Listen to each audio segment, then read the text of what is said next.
మరి నన్ను ఇక్కడికి ఆహ్వానించిన పాస్టర్ భాస్కర్ గారికి నా యొక్క ప్రత్యేకంగా తెలియజేస్తున్నాను.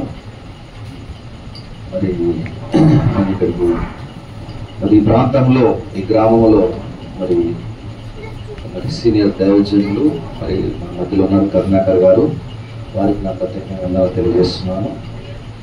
మరి నేను ఇక్కడికి రావడానికి మరి మార్గం ఏర్పాటు చేసిన మార్టిన్ గారికి నా యొక్క హృదయపూర్వకంగా తెలియజేస్తున్నాను. అలాగే నాతో పాటు వచ్చిన పాస్టర్ పాల్ మార్క్ గారికి నా హృదయపూర్వకంగా తెలియజేస్తున్నాను. దైవజనులు వచ్చారు, దేవుడు వారిని దీవించినట్టు వారికి నా తప్పకుండా తెలియజేస్తున్నాను. మంచిది పిల్లరా, మరి కొద్దిసేపు దేవుని యొక్క వాక్యాన్ని మనం చూద్దాం. మరి ఈ కడవి ప్రాంతంలో మరి సింగంపల్లి గ్రామంలో దేవుడు వాక్యం అందించడానికి మనందరం కూడుకోవడానికి దేవుడు మనకు మంచి అవకాశం ఇచ్చాడు. ఆయన నామమునకే మహిమ కలుగును గాక. సరే, ఈ చర్చికి సంబంధించిన వాళ్ళు, ఈ ప్రాంతానికి సంబంధించిన రాజన్నపేట వాళ్ళు, వరంగల్ వాళ్ళు కాకుండా మరి ఇక్కడి వాళ్ళు ఎవరన్నా చేతులు ఎత్తండి, ఒకసారి నేను చూస్తాను.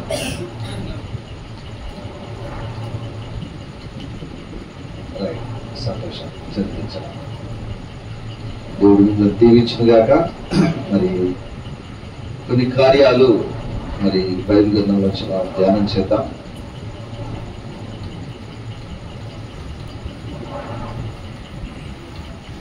గంట సమయం ఉంది. మరి గంట సమయంలో నేను నా యొక్క వర్తమానాన్ని ముగించాలి. బైబిల్ గ్రంథంలో వచ్చి అపోస్తలుల కార్యములు సార్లు లేచిన వాటి మళ్ళీ కూర్చోండి, ప్రాబ్లం లేదు, ఫ్రీ ఉంటుంది. చాలాసేపు కూర్చున్నారు కదా. అపోస్తలుల కార్యములు 11వ అధ్యాయంలో వచ్చి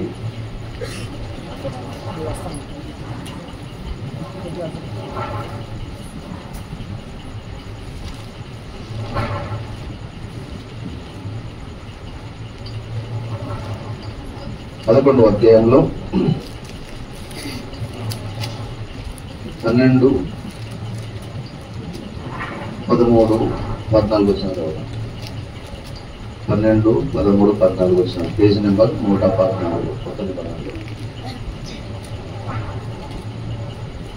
నేను చదువుతున్నాను, జాగ్రత్తనండి. అప్పుడు ఆత్మ, నీవు భేదమేమీ చేయక వారితో కూడా వెళ్ళుమని నాకు సెలవిచ్చెను. ఈ 6 సహోదరులు నాతో కూడా వచ్చిరి. మేము కొర్నేలి ఇంట ప్రవేశించితిమి. అప్పుడు అతడు, నీవు యొప్పేకు మనుషులను పంపి పేతురు అను మారు పేరు గల సీమోనును పిలిపించుము.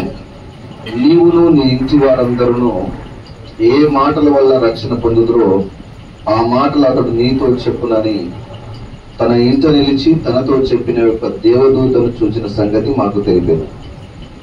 దేవుడి మాటను దీవించిన గాక. కృపగలిగిన మా తండ్రి, మహాపరిశుద్ధుడా, మమ్మల్ని మిక్కిలిగా ప్రేమిస్తున్న మా దేవానికి స్తోత్రం చెల్లిస్తున్నాం. తండ్రి యొక్క రాత్రికాల సమయంలో ఒక చిన్న మందగా మేము చేరున్నాం. మా అతిక్రమ దోషం క్షమించండి, మాతో మీరు మాట్లాడండి. ఈ సంఘాన్ని దీవించండి, ఆశీర్వదించండి, విస్తరింపజేయమని మేము ప్రార్థిస్తున్నాం. వచ్చిన మేమందరం ప్రభా మరి నిండైన హృదయంతో మీ మాటలు గ్రహించి ముందుకు వెళ్ళి బిడ్డలుగా మార్చమని మా ప్రభువును రక్షకుడునైన యేసుక్రీస్తు నామమున ప్రార్థిస్తున్నాం. కొంచెం దయచేసి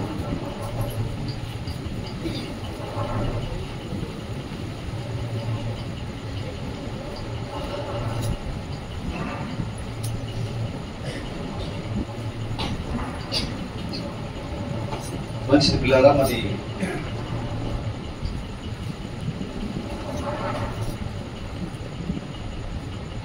చాలా కార్యాలు దేవుడు మనతో మాట్లాడాలని ఆశిస్తున్నాడు.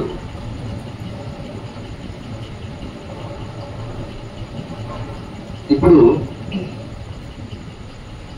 మనం చివరి దినాల్లో ఉన్నాం. చివరి దినాల్లో అంటే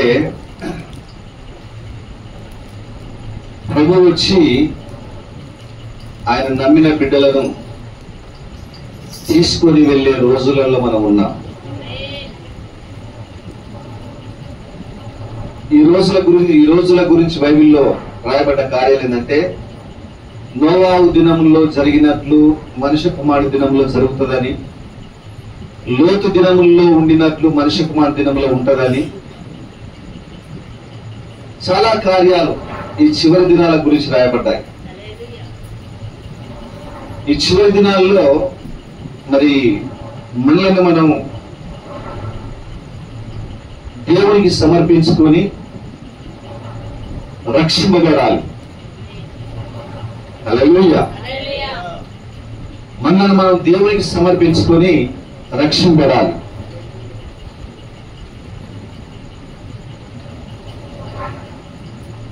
చాలా జాగ్రత్తగా వినండి కొన్ని కార్యాలు.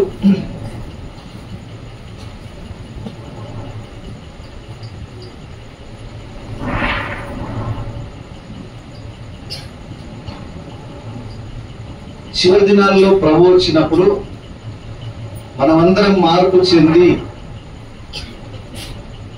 అదృశ్యమై ఈ భూమి పైన కనబడకుండా మనము ప్రభు దగ్గరికి వెళ్ళిపోతాం.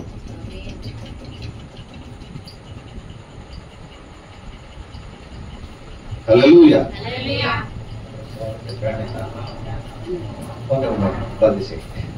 బయట ఏదన్నా ప్రొక్లీన్ ఏమన్నా పని చేస్తుందేమో అనుకుంటున్నా. Right okay right, no problem. Thank you.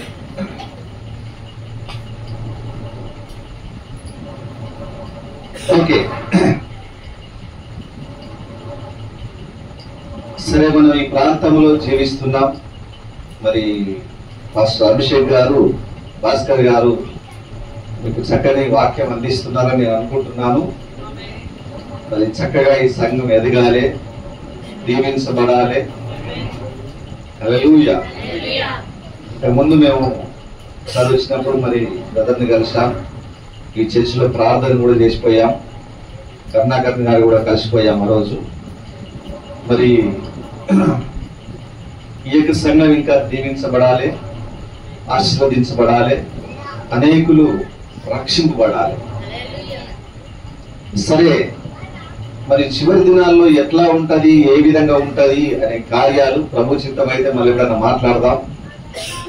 చివరి దినాల్లో ఉండే సంగతులు మరి నేను ఎందుకు చెప్తున్నానంటే, ఈరోజు అంతా బాగుంది, మనకు వాతావరణం బాగుంది, వర్షాలు పడుతున్నాయి, పంటలు పండుతున్నాయి, మనకు రవాణా మరి మార్గాలు ఉన్నాయి, ఆ ఊరికి ఈ ఊరికి వెళ్ళడానికి ఉంది, డాక్టర్స్ ఉన్నారు, అందరూ బాగున్నారు. కానీ రాబోయే దినాల్లో సంఘం పైకి వెళ్ళిన తర్వాత, సంఘం ఎత్తబడ్డ తర్వాత ఈ భూమిపైకి వచ్చే శ్రమలను మనం తట్టుకోలేము. భూమిపైకి వచ్చే శ్రమలను మనం తట్టుకోలేము. అవి పట్టణాల్లోనే కాదు, పల్లెటూర్ల పైన కూడా ఆ ప్రభావం ఉంటుంది. దేవునికి మహిమ కలుగును గాక. చాలా కార్యాలు తెలవవు, కానీ లోకంలో ఎట్లా ఉందంటే, ఒక దైవజనుడు ఏమన్నాడంటే, మనం ఒక పెనం పైన కూర్చున్నట్లుంది అన్నాడు. పెనం అంటే తెలుసు కదా, పెనం అంటారా? రైట్. అంటే పెనం అంటే కింద మంట పెట్టడం, దానిపైన రొట్టెను వేసి కాస్తాం కదా, అట్లాంటి పెనం, కింద మంట పెనం. మనం భూమి పైన హ్యాపీగా ఉన్నామని మనం అనుకుంటున్నాం, కానీ హ్యాపీగా లేవు. రాబోయే దినాలు ఏమైందంటే, ఆకాశము నుంచి సూర్యుని యొక్క వేడి తగ్గుతుంది, తర్వాత ఆకాశం నుంచి రకరకాల అణుబాంబులు, హైడ్రోజన్ బాంబులు పడతా ఉంటాయి పైనుంచి. ఒక అణుబాంబు పడితే అక్కడ ఇంత పెద్ద ఐరన్ రాడ్ కూడా కరిగి, ఆ వేడికి కరిగి నీరై ఆవిరైపోతుందట. కనుక అవన్నీ ఆకాశం నుంచి పడతాయి. అంటే ఆకాశములో అగ్ని, ఈ భూమి కింద బొగ్గు, పెట్రోలు, లావా లాంటి మండే పదార్థాలు ఉన్నాయి. అవి మండే పదార్థాలే. భూమి కింద అట్లా ఉన్నాయి, పైన అవి ఉన్నాయి. మరి భూమి పైన చూస్తే ఇప్పుడు నేను చెప్పిన ప్రకారంగా రకరకాల ఆయుధాలు తయారు చేసుకున్నారు. నీరు కూడా హైడ్రోజన్ ఆక్సిజన్ అనే అణువులుగా విడిపోతే అది కూడా బ్లాస్ట్ అయిపోతుంది. కనుక ఇక మనకు నిలువ చోటు అనేది ఉండదు. కనుక ఈ చివరి దినాల్లో మనం రక్షింపబడాలని దేవుడు కోరుతా ఉన్నాడు. హల్లెలూయా.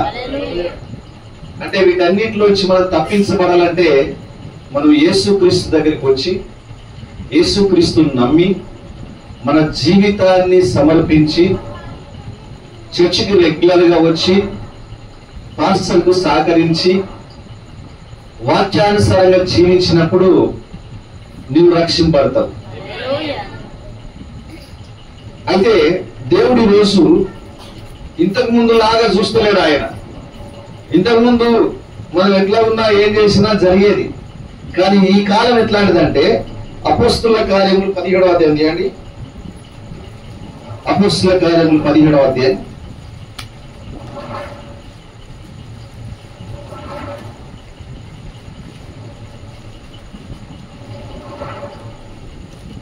30వ విషయం చదువుదాం.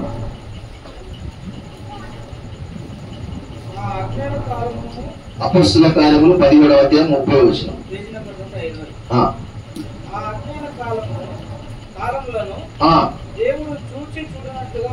చూచి చూడనట్టుగా ఉండేను.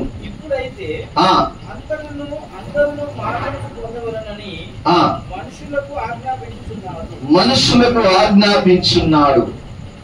ఎందుకనగా తాను నియమించిన మనుషుని చేత నీతిని అనుసరించి భూలోకములకు తీర్పు తీర్చబోయేది ఒక దినమును నిర్ణయించున్నాడు. అంటే భూలోకానికే తీర్పు తీర్చబోయే ఒక దినాన్ని దేవుడు నిర్ణయించాడట. మొత్తం భూమికి, పట్టణాలకే కాదు, భూలోకానికి మొత్తానికి తీర్పు తీర్చబోయే ఒక దినాన్ని దేవుడు నిర్ణయించాడు. కనుక చాలు, ఆ అజ్ఞాన కాలములను దేవుడు చూసి చూడనట్టుగా ఉండేను.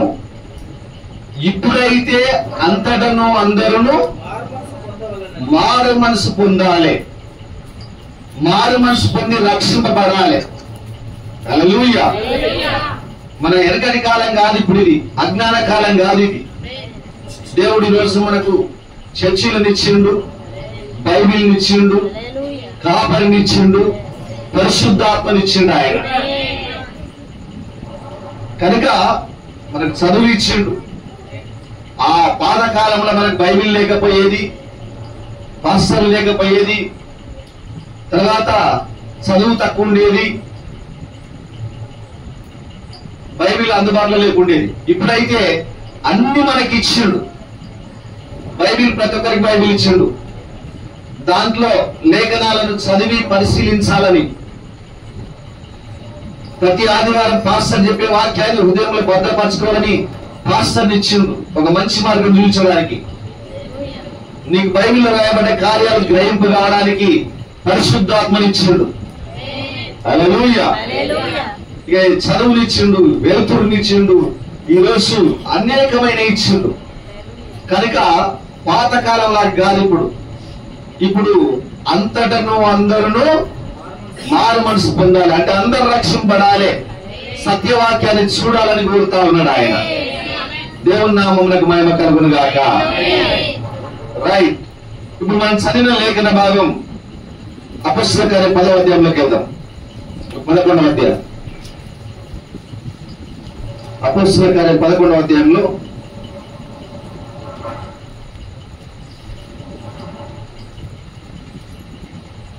12, 13, 14 వచనాలు. అపొస్తలుల కార్యములు 11వ అధ్యాయం 12, 13, 14 వచనాలు అవుతాం.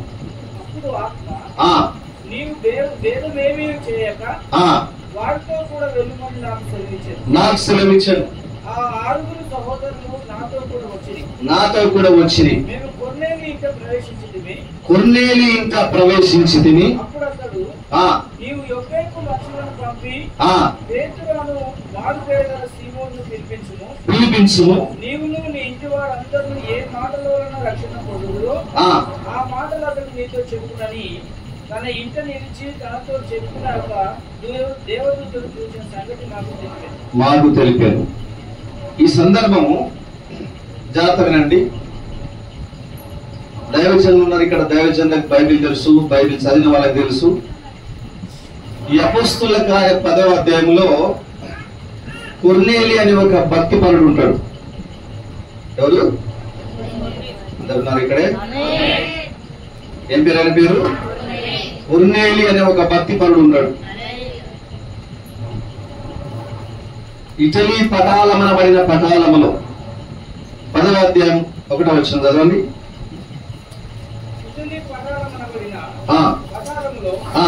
శతాధిపతి అయిన కొర్నేలి అనే భక్తిపరుడు కైసరులో ఉన్నాడు. అంటే ఈయన ఒక పోలీస్ ఆఫీసర్.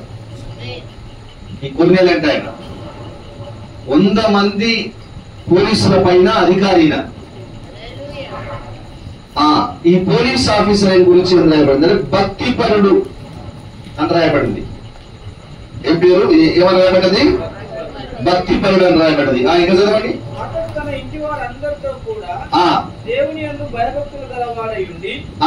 ప్రజలకు బహు ధర్మము చేయొచ్చు, ఎల్లప్పుడూ దేవునికి ప్రార్థన చేయవాడు. అది కొర్నేలి ఎట్లాంటి వాడంటే తన ఇంటి వారందరితో పాటు దేవుని అందరి భయభక్తులు కలిగిన వాడు. ప్రజలకు బహు ధర్మం చేస్తూ ఎల్లప్పుడూ దేవునికి ప్రార్థన చేసేవాడు. గుర్తుపెట్టుకోండి ఈ మాటలు. భక్తిపరుడు ఆయన. నెంబర్ 1 ఏంటిది? భక్తిపరుడు.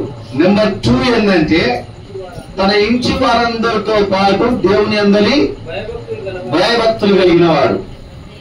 నెంబర్ 3 ఏంటంటే ప్రజలకు బహు ధర్మము చేయవాడు.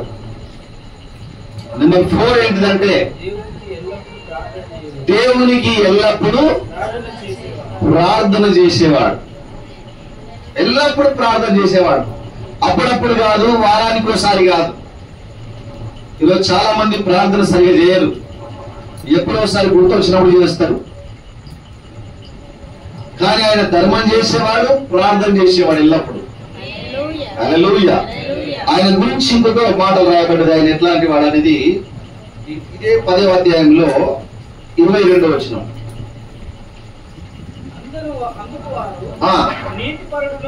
నీతిమంతుడును దేవునికి భయపడేవాడును యూదా జనులందరి వలన మంచి పేరు పొందిన వాడునైనా శతాధిపతి కొర్నేలి అను ఒక మనుషుడు ఉన్నాడు. నీతిమంతుడు దేవుని భయపడేవాడు, యూదా ప్రజలందరి వలన మంచి పేరు పొందినవాడు. ఈ కొర్నేలి అనే వ్యక్తికి ఉన్న గొప్ప గుణ లక్షణాలు చూడండి. భక్తిపరుడు, ఇంటి వారందరితో పాటు ప్రార్థన చేసేవాడు, హల్లెలూయా, ధర్మాలు చేసేవాడు, ఎల్లప్పుడూ దేవునికి ప్రార్థన చేసేవాడు, నీతిమంతుడు, యూదా జనులందరి వల్ల మంచి పేరు పొందాడు. ఇలాంటి ఈ భక్తిపరుడైన కొర్నేలి ఒకరోజు ప్రార్థన చేస్తా ఉన్నాడు. ఆయనకు ప్రతిరోజు ప్రార్థన చేయడం అలవాటు. మధ్యాహ్నం పూట ఆయన మోకరించి ప్రార్థనలో ఉన్నాడు. హల్లెలూయా. మధ్యాహ్నం మనం ఏం చేస్తామంటే ఇంత తిని నిద్రపోతాం. కొందరు ఇంట్లో ఉండేవాళ్ళు. ఇక్కడ 3వ వచనం చదవండి. 10వ అధ్యాయం 3వ వచనం. 3 గంటల వేళ దేవుని దూత అతని ఎదురుకు వచ్చి కొర్నేలి అని పిలుచుట దర్శనమందు తేటగా కనబడెను. అతడు దూత వైపు తేరి చూచి, చూడండి, అతడు ప్రార్థనలో ఉన్నాడు. దర్శనం వచ్చింది. ఆ దర్శనంలో ఒక దూత కనబడి కొర్నేలి అని పిలిచాడు. పిలిచి ఏమన్నాడు ఆయన? చదవండి. అతడు దూత వైపు తేరి చూసి భయపడి ప్రభువా ఏమని అడిగాను. అందుకు దూత నీ ప్రార్థనలను నీ ధర్మ కార్యాలను దేవుని సన్నిధికి జ్ఞాపకార్థంగా చేరినవి. ఇప్పుడు నీవు యొప్పేకు మనుషులను పంపి పేతురును మారు పేరు గల సీమోనును పిలిపించుము. అతను సముద్రపు తడినున్న సీమోనును జన్మకాలం వెంట దిగి ఉన్నాడని అతనితో చెప్పాను. దేవునికి మహిమ కలుగును గాక. ఈ కొర్నేలి అనే భక్తిపరుడు ప్రార్థనలో ఉన్నప్పుడు దర్శనం వచ్చింది. దేవదూత అతనికి కనబడి ఏం చెప్పిండంటే, నీవు యొప్పే అనే ప్రాంతంలోకి మనుషులను పంపించి అక్కడ పేతురు అనేవాడు దిగి ఉన్నాడు, పేతురు అనే మారుపేరు గల సీమోను దిగి ఉన్నాడు, అతన్ని పిలిపించు అని చెప్పాడు. హల్లెలూయా. ఇక కొర్నేలి ఆయన చాలా త్వరగా మనుషులను పంపించాడు. దేవునికి మహిమ కలుగును గాక.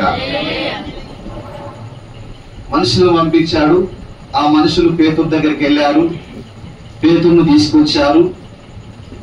పేతురు వచ్చే లోపలి కొర్నేలి ఏం చేసిందంటే, తన బంధువులను, స్నేహితులను, చుట్టుపక్కల వాళ్ళందరినీ ఇంట్లో పిలుచుకున్నాడు. ఒక మీటింగ్ ఉంది మా ఇంట్లో. హల్లెలూయా. ఈరోజు సోదరుడు భాస్కర్ ఎట్లా అయితే మళ్ళందరినీ పిలిచాడో మీటింగ్ ఉందని, అట్లే కొర్నేలి కూడా ఏం చేశారంటే అందరిని పిలిపించుకున్నాడు మీటింగ్ ఉందని. అందరూ వచ్చేసారు.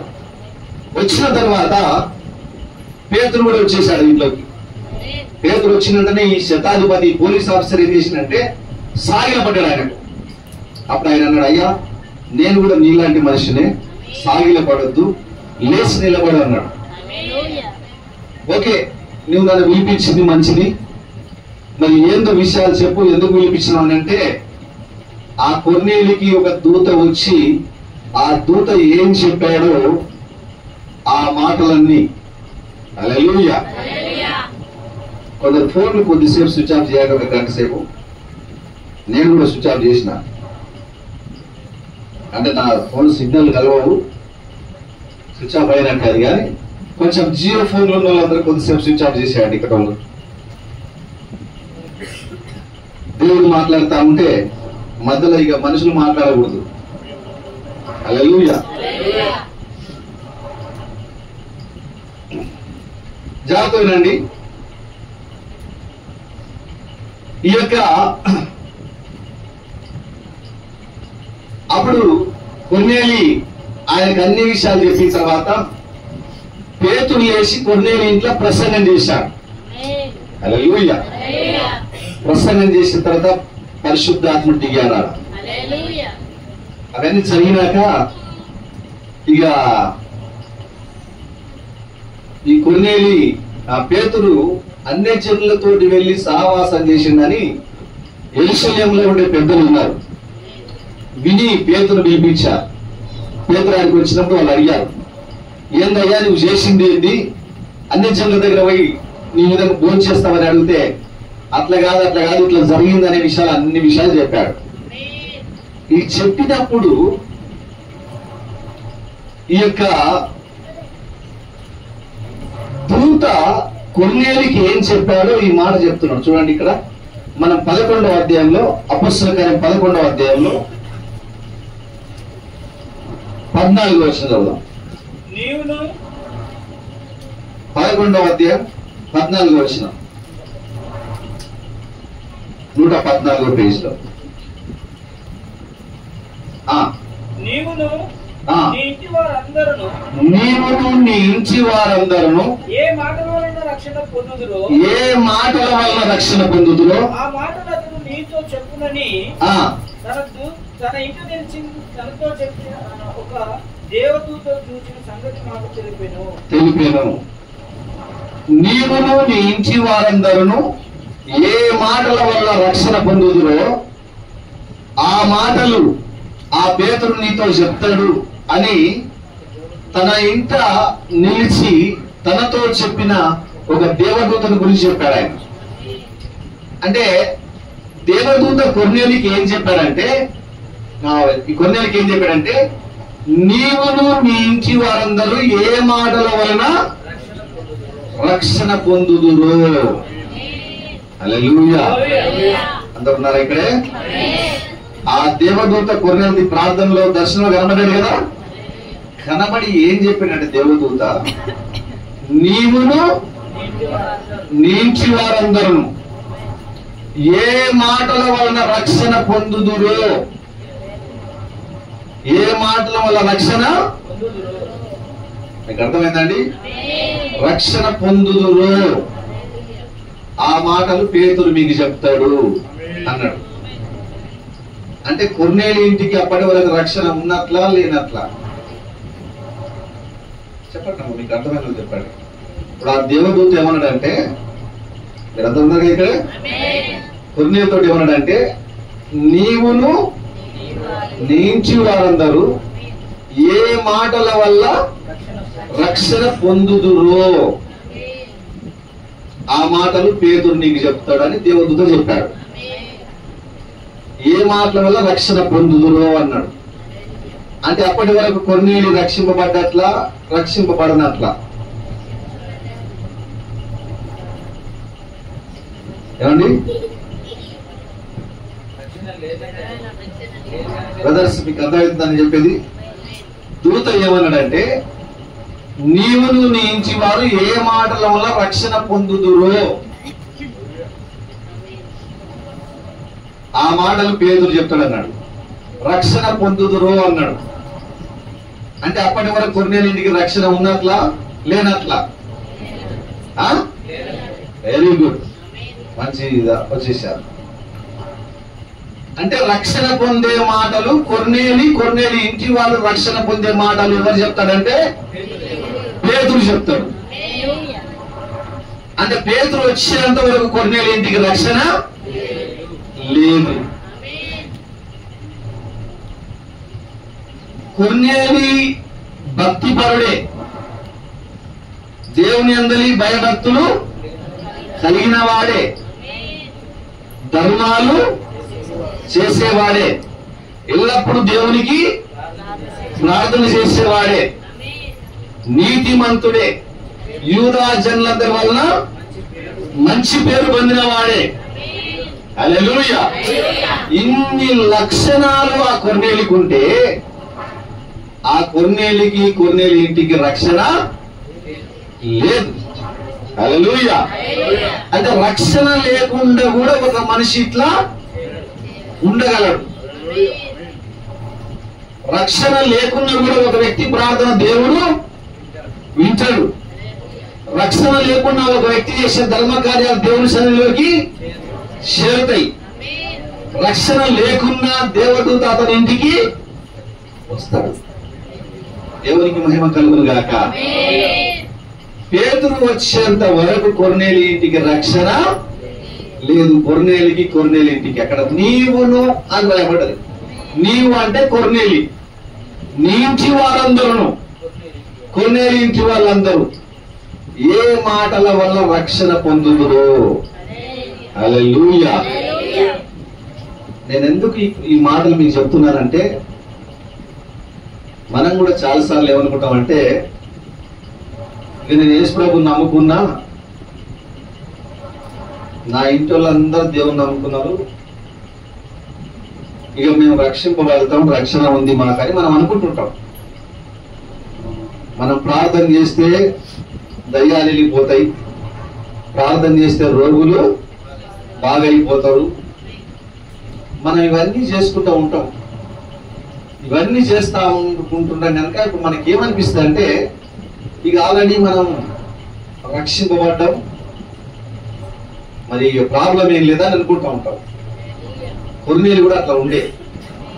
కొర్నేలి ఇంటి వాళ్ళు రక్షణ పొందాలంటే పేతురు వచ్చి కొన్ని మాటలు చెప్పాలి, ప్రసంగం చేసి కొన్ని మాటలు చెప్పాలి దేవుని గురించి. ఆ చెప్పే మాటల వల్లనే కొర్నేలి ఇంటి వాళ్ళు రక్షింపడతారు. ఈరోజు మనల్ని మనం చెక్ చేసుకోవాలి. కొర్నేలి ఇంటి వారికి, కొర్నేలికి అంత భక్తి పరునికి, మంచి సాక్ష్యం కలిగిన వారికి మన సాక్ష్యం మన ఇంట్లోనే బాగుండదు, మన పక్కింటిలో బాగుండదు. అయినా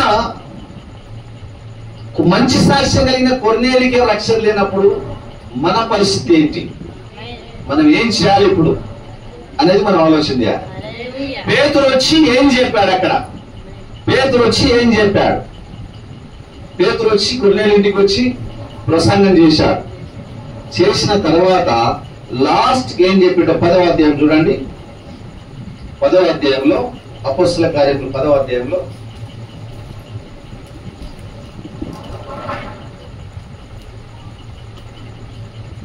10వ అధ్యాయంలో 47 నుంచి చదువుతాం. 47, 48. అందుకు పేతురు, మీరు 44 నుంచి చదువుదాం, క్లియర్గా అర్థమవుతుంది. 113 పేజ్ నెంబర్, పేతురు 44 వచ్చిన నుంచి.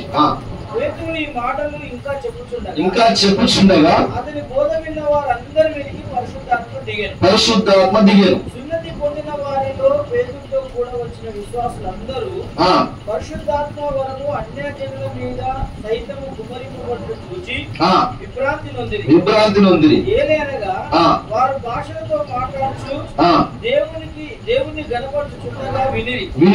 అందుకు పేతురు, మన వల్ల పరిశుద్ధాత్మను పొందిన వీరు బాప్తిస్మం పొందకుండా ఎవడైనా నీళ్లతో ఆటంకం చేయగలడా అని చెప్పి యేసుక్రీస్తు నామమునందు వారు బాప్తిస్మం పొందవలెనని ఆజ్ఞాపించెను. హల్లెలూయా. 47 మళ్ళీ చదవండి.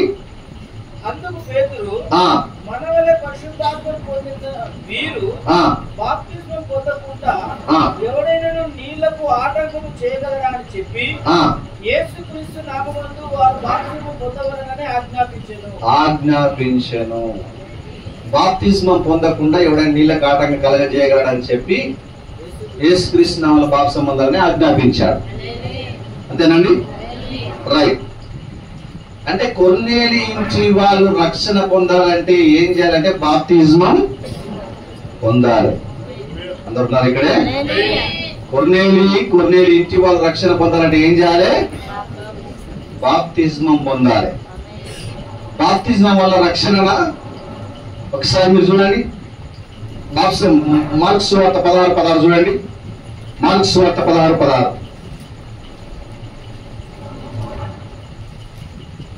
తీసిన వాళ్ళు పేజ్ నెంబర్ కూడా చెప్పండి. Page number 48. బాప్తిజం వల్ల రక్షణ. మార్క్స్ వార్త 16వ అధ్యాయం 16వ వచనం. అందరూ తీయండి. తీసిన తర్వాత చదువుదాం. అందరికి భోజనాలు కూడా సిద్ధపరిచినట్టున్నాడు భాస్కర్ గారు. తొందర ఏం లేదు మనకు.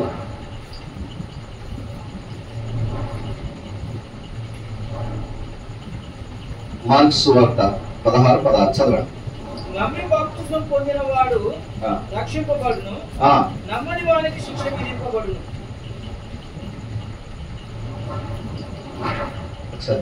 చేయండి. మార్క్స్ వార్త 16:16.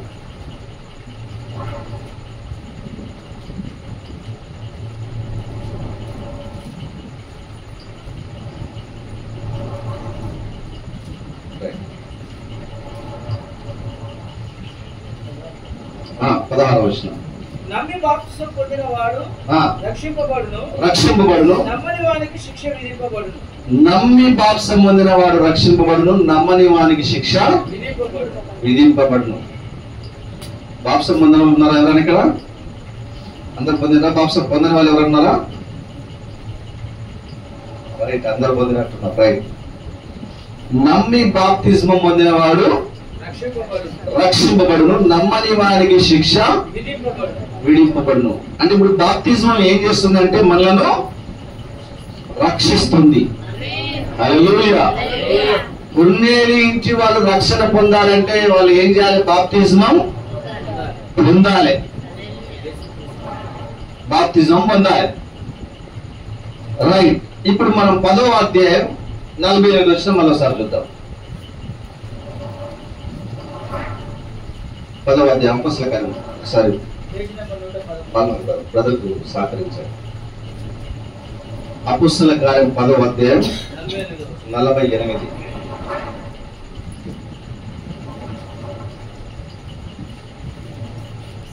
యేసుక్రీస్తు నామమునందు వారు బాప్తిస్మం పొందవలెనని ఆజ్ఞాపించారు. ఏం ఆజ్ఞాపించిందండి? యేసుక్రీస్తు నామమునందు వారు బాప్తిస్మం పొందవలెనని ఆజ్ఞాపించారు. ఆజ్ఞాపించాను. ఏ నామములో పొందమని ఆజ్ఞాపించాడు? యేసుక్రీస్తు నామమునందు బాప్తిసం పొందాలని ఆజ్ఞాపించాడు. అంటే యేసుక్రీస్తు నామములో బాప్తిసం పొందితే కొర్నేలికి వాళ్ళు రక్షణ పొందుతారు. అంతేనా? ఎందుకంటే రక్షణ పొందే మాటలు ఎవరు చెప్తాడు? పేతురు చెప్తాడు కదా, దూత చెప్పాడు కదా. కనుక కొర్నేలి ఇంటి వాళ్ళు రక్షణ పొందడానికి కొరకు పేతురు వచ్చేసేమన్నాడంటే ఏ నామంలో బాప సంబంధం అన్నాడు? యేసుక్రీస్తు నామంలో బాప సంబంధం అన్నాడు. అపోస్తల కార్యము 2వ అధ్యాయం, అపోస్తల కార్యములో 2వ అధ్యాయం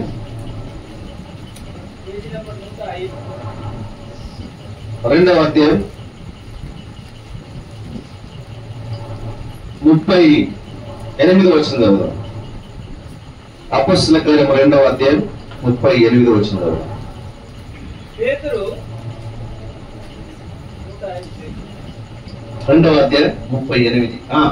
పేతురు మీరు మారు మనసు పొంది పాప క్షమాపణ నిమిత్తము ప్రతివాడు యేసుక్రీస్తు నామమున బాప్తిసం పొందుడి, అప్పుడు మీరు పరిశుద్ధాత్మను పొందుదురు.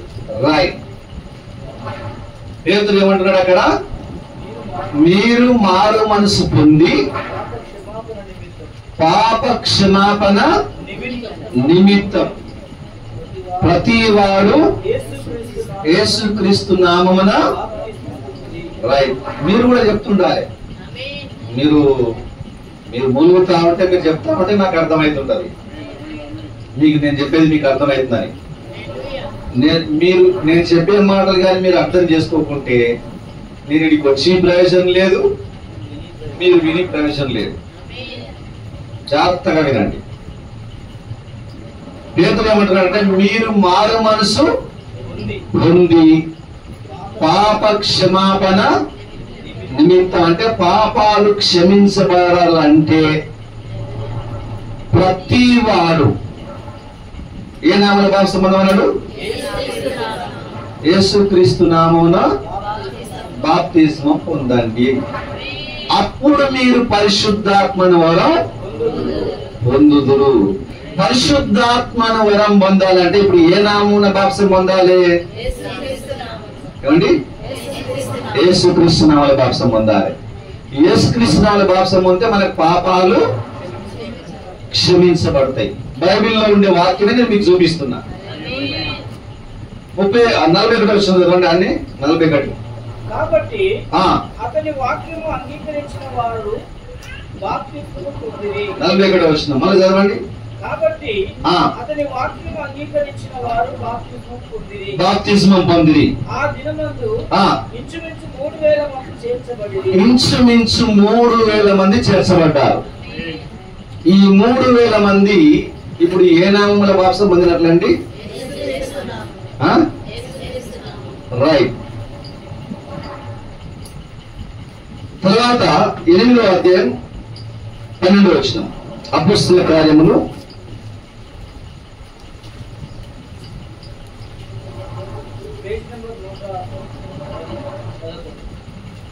8వ అధ్యాయం 8వ అధ్యాయం 12వ వచనం.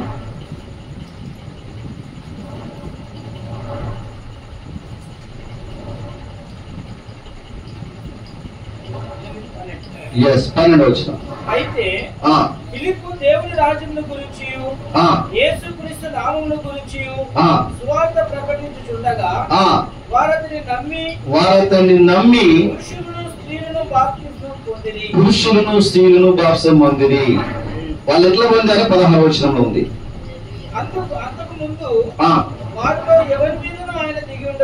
వారిలో ఎవరి మీదనూ ఆయన దిగి ఉండలేదు. వారు ప్రభు అయిన యేసు నామమున బాప్తిసం మాత్రం పొంది ఉండిరి. ఏ నామమున బాప్తిసం పొందారండి? యేసుక్రీస్తు నామమున బాప్తిసం పొందారు. 2వ అధ్యాయంలో 3000 మంది బాప్తిసం పొందారు యేసుక్రీస్తు నామములో.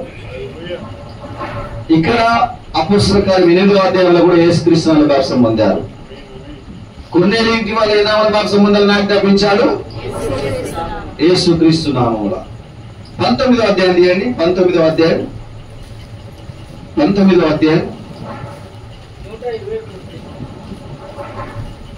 అందరు తీయండి. 19వ అధ్యాయం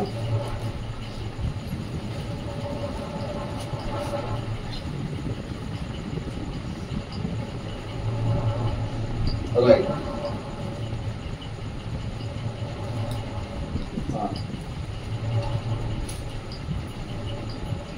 19వ అధ్యాయం 5వ వచనం చదువుదాం. 5వ వచనం. వారు ఆ మాటలు విని ప్రభువైన యేసు నామమున బాప్తిసం పొందిరి. ప్రభువైన యేసు నామమున బాప్తిస్మం పొందిరి. ఈ యొక్క ఎఫెసు పట్టణస్థులు కూడా ఇప్పుడు ఏ నామమున బాప్తిసం పొందారు? యేసుక్రీస్తు నామమున బాప్తిసం పొందారు. ప్రభువైన యేసు నామమున యేసుక్రీస్తు ఒకటే. రైట్. కొరింథీయులు కూడా వాళ్ళ పాపాలు కడుక్కున్నారు. ఏ నామమున కడుక్కున్నారో ఒక్కసారి మనం కొరింథీయులకు రాసిన మొదటి పత్రిక 6వ అధ్యాయం. కొరింథీయులకు రాసిన మొదటి పత్రిక 6వ అధ్యాయం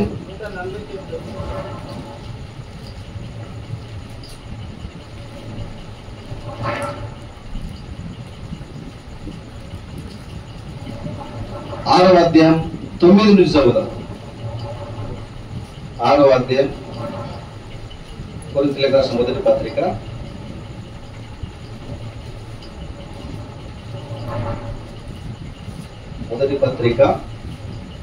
6వ అధ్యాయం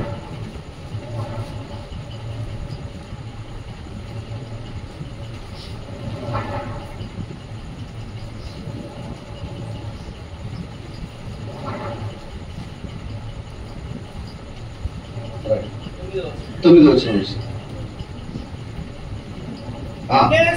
దేవుని రాజ్యమునకు వారసులు కానేరని మీకు తెలియదా? అన్యాయస్తులు దేవుని రాజ్యమునకు వారసులు కానేరని మీకు తెలియదా? మోసపోకుడి జారులైనను విగ్రహారాధికులైనను వ్యభిచారులైనను ఆడంగితనం గలవారైనను పురుష సంయోగులైనను దొంగలైనను లోబులైనను త్రాగుబోతులైనను దూషకులైనను దోచుకుని వారైనను దేవుని రాజ్యమునకు వారసులు కానేరరు. మీలో కొందరు అట్టి వారు ఇంటిరి గాని ప్రభువైన యేసుక్రీస్తు నామమునను మన దేవుని ఆత్మయందును మీరు కడగబడి పరిశుద్ధపరచబడిన వారై నీతిమంతులుగా తీర్చబడితిరి. ఏ నామమున కడుక్కున్నారు వాళ్ళ పాపాలు? యేసుక్రీస్తు నామమున కడుక్కున్నారు. కడుక్కొని పరిశుద్ధపరచబడి నీతిమంతులుగా తీర్చబడ్డారు. నీతిమంతులుగా తీర్చబడాలంటే పరిశుద్ధపరచబడాలి. పరిశుద్ధపరచబడాలంటే కడగబడాలి. ఈ కడగబడేది కూడా ఇప్పుడు ఏ నామములు కడగబడాలా? యేసుక్రీస్తు నామములు కడగబడాలి. దేవునికి మహిమ కలుగును గాక. కనుక ఇప్పుడు బాప్తిజం ఇప్పుడు ఏ నామములో తీసుకోవాలా? ఏమండి? యేసుక్రీస్తు నామములో. చరిత్ర కూడా ఆ విధంగా చెప్తా ఉంది. స్టీఫెన్ బ్రదర్ ఒకసారి ఈ చదువుకున్న వాళ్ళు ఎవరైనా ఉన్నట్లయితే మీరు ఈ యొక్క బుక్స్ తీసుకోండి. దాని ద్వారా ఒక సిస్టర్స్ కి ఒక బ్రదర్స్ కి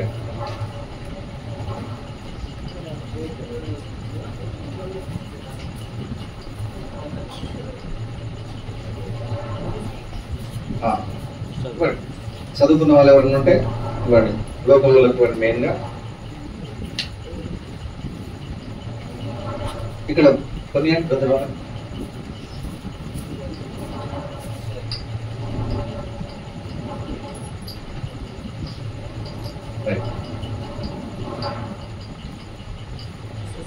స్తోత్రం ఇచ్చేసేయండి.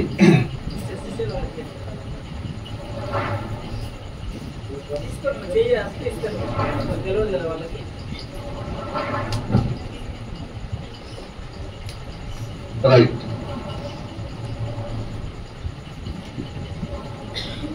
ఇప్పుడు నేను మీకు లేఖనాలన్నీ చూపించాను. బైబిల్లో అందరు కూడా ఏ నామంలో బాప్సం పొందారు? రైట్. చరిత్రలో కూడా యేసుక్రీస్తు నామంలోనే బాప్సం ఇచ్చారని చరిత్ర కూడా చెప్తా ఉంది. 6వ పేజీ తీయండి ఈ పుస్తకంలో. నేను ఇచ్చిన ఈ బుక్ లో 6వ పేజీ తీయండి.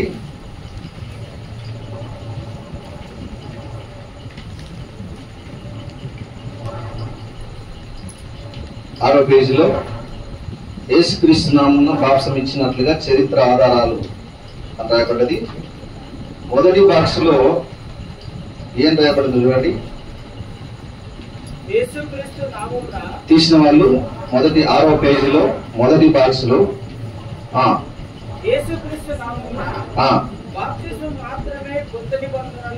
కొత్త నిబంధనలో ఉన్నది.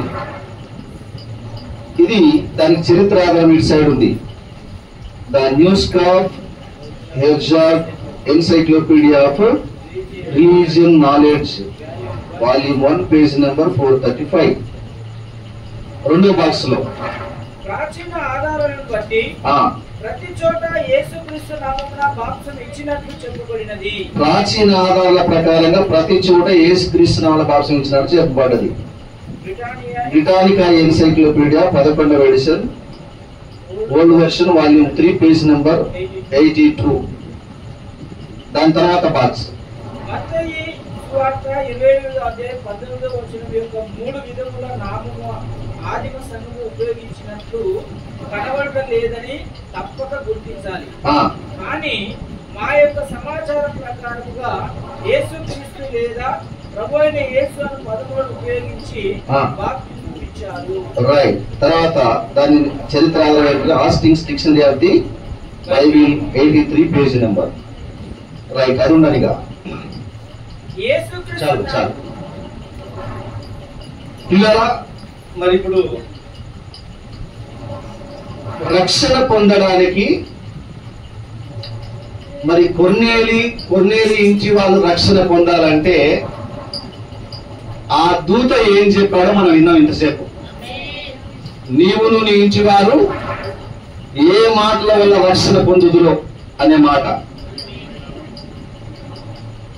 కనుక ఆ రక్షణ పొందే మాటలు ఎవరు చెప్పారంటే పేతురు వచ్చి చెప్పాడు. పేతురు వచ్చి చెప్పినప్పుడు వాళ్ళను బాప్తిజం పొందమన్నాడు. ఆ బాప్తిజం కూడా ఇప్పుడు ఏ నామంలో పొందమన్నాడు? యేసుక్రీస్తు నామంలో పొందమన్నాడు. అన్ని లేఖనాలన్నీ మనం చూసినప్పుడు మరి బాప్తిజం ఇప్పుడు ఏ నామంలో తీసుకున్నారు, ఏ నామంలో ఇచ్చారండి బైబిల్లో? రైట్. ఈ విషయాలు మీకు తెలిస్తే సరిపోతుంది. మిగతా కార్యాలు మీ పాస్టర్ గారు చెప్తారు. మరి బైబిల్లో ఎవరు కూడా ఎక్కడ కూడా తండ్రి యొక్కయు కుమారుని యొక్కయు పరిశుద్ధాత్మ యొక్కయు నామములు అని బాప్సం ఇచ్చినట్లు గాని తీసుకున్నట్లు గాని బైబిల్లో లేదు. ఎక్కడ కూడా ఇచ్చినట్టు తీసుకున్నట్లు లేదు. కానీ యేసు ప్రభు ఒక మాట చెప్పాడు. ఆ మాటలు చెప్పి నేను కొన్ని మాటలు చెప్పేసి క్లోజ్ చేస్తాను. మత్తయి సువార్త తీయండి. మత్తయి సువార్త 28వ అధ్యాయం. మత్తయి సువార్త 28వ అధ్యాయం మత్తయి సువార్త 28వ అధ్యాయం 16వ వచనం చదువుదాం. ఒకసారి తీసు.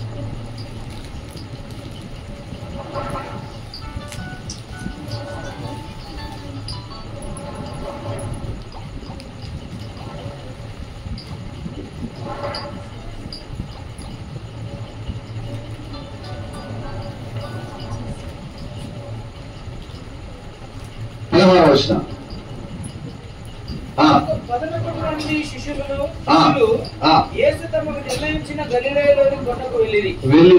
వారు ఆయనను చూచి ఆయనకు మొక్కిరి గాని కొందరు సందేహించిరి. అయితే యేసు ఎంతమంది శిష్యులు? 11 మంది శిష్యులు. 19 వచ్చింది చదవండి. కాబట్టి మీరు వెళ్ళి సమస్త జనులను శిష్యులుగా చేయండి. తండ్రి యొక్కయు కుమారుని యొక్కయు పరిశుద్ధాత్మ యొక్కయు నామములోనికి వారికి బాప్తిస్మం ఇచ్చుచు నేను మీకు ఏ సంగతులను ఆజ్ఞాపించితినో వాటినన్నిటిని గైకొనవలెనని వారికి బోధించండి. చూడండి, తండ్రి యొక్కయు కుమారుని యొక్కయు పరిశుద్ధాత్మ యొక్కయు నామములోనికి అన్నాడు. నామాలు అన్నాడా, నామము అన్నాడా? నామములోనికి. నామం అంటే పేరు, ఏకవచనం. ఆ పేరేంటిది? ఏమండి? ప్రభువైన యేసుక్రీస్తు.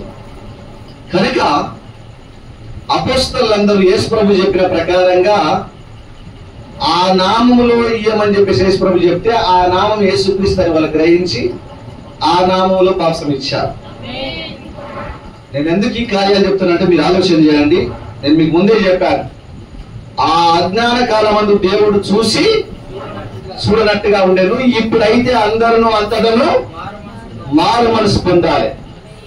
వాక్యం దగ్గరికి మనం రావాలి ఈరోజు. హల్లెలూయా. కొర్నేలి యొక్క భక్తి కార్యాలు పనిచేయలే, కొర్నేలి యొక్క దాన ధర్మాలు పనిచేయలే, అక్కడ కొర్నేలి యొక్క ప్రార్థనలు కూడా అక్కడ పనిచేయలే, కొర్నేలి యొక్క దర్శనం కూడా పనిచేయలేదు అక్కడ. దేవునికి మహిమ కలుగును గాక. అతని సాక్ష్యం ఆ యూదా జనులందరి వల్ల మంచి పేరు పొందిన కొర్నేలి, ఆయన సాక్ష్యం కూడా పనిచేయలే. మన సాక్ష్యం బాగుంటే మనకు రక్షణ రాదు. హల్లెలూయా. లేదా నువ్వు దాన ధర్మాలు చేస్తే రక్షణ రాదు, నువ్వు చర్చి కట్టిస్తే రక్షణ రాదు. ఈ రోజు చర్చి కట్టడం వల్ల రక్షణ రాదు, సేవ చేయడం వల్ల రక్షణ రాదు. హల్లెలూయా. నువ్వు ప్రార్థన చేసి నీకు దర్శనాలు వస్తే రక్షణ రాదు, దయ్యాలు నిలబెడితే రక్షణ రాదు. రక్షణ పొందే విధానం ఏంటంటే నీవు నీ పాపముల విషయంలో మారు మనసు పొంది నీ పాపాలు క్షమించబడాలంటే యేసుక్రీస్తు నామమున బాప్తిస్మం తీసుకోవాలి. దేవునికి మహిమ కలుగును గాక. నేను ఎందుకు కొర్నేలి గురించి చూపించానంటే, మనం ఏమనుకుంటామంటే నా ప్రార్థన దేవునికి వినబడుతుంది, నేను ఎన్నో జవాబులు పొందుకున్నాను, ప్రార్థన వల్ల ఎన్నో జవాబులు పొందుకున్నాను కనుక నేను రక్షింపడతానని అనుకుంటున్నాం మనం.